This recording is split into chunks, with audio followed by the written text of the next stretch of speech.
প্রণয়কে দিয়েছি।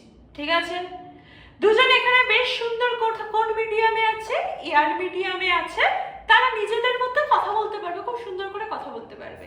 আমি যদি আদিত্য আর প্রণয়কে জলের মধ্যে চুবিয়ে দিই, তাহলে কি দুজনে খুব ভালো করে কথা বলতে পারবে? ঠিক আছে, জলে মজা আসলো না, আমি তেলে চুবিয়ে দিলাম, তাহলে আরো কথা বলার কি সম্ভাবনা বাড়বে না কমবে? কমবে। তার মানে মিডিয়াম চেঞ্জ হলে দুজনের মধ্যে ইন্টারাকশন কি হচ্ছে? চেঞ্জ হচ্ছে, মানে কমছে, চেঞ্জ হচ্ছে। সেম ভাবে যদি আমি দুটো চার্জ নিই, দুটো চার্জকে আমি মিডিয়াম চেঞ্জ করে করে রাখি, তাদের মধ্যে ইন্টারাকশন এফেক্ট হবে। ঠিক আছে, এফেক্ট হবে। এয়ার মিডিয়ামে সব থেকে ভালো ইন্টারাক্ট করবে, অন্য যত টেন্সার মিডিয়ামে যাবে ইন্টারাকশন কি করবে? ডিক্রিজ করবে। ইন্টারাকশন কি করে হয়? তাদের মধ্যে ফোর্স দিয়ে।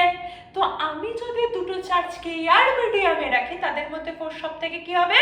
বেশি হবে। আমি যদি তাকে জলে দিই, ফোর্স কি হবে? কমবে। আমি যদি অয়েলে দিই, ফোর্স আরো ডিক্রিজ করবে। ক্লিয়ার?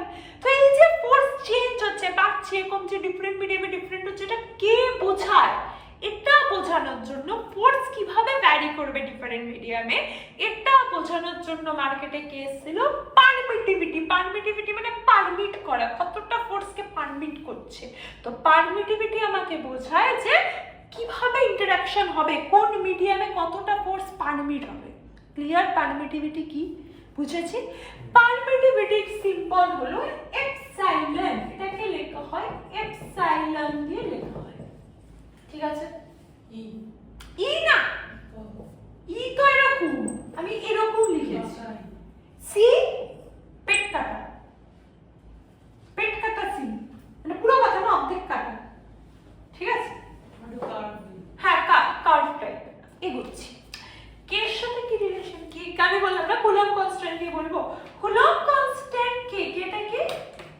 Coulomb's constant. আগের দিন যেটা পড়ছিলাম ফোর্সের F = k(q1 q2 r²), আজকেও বলেছি k = লেখা হয় 1/4 পাই এপসাইলন।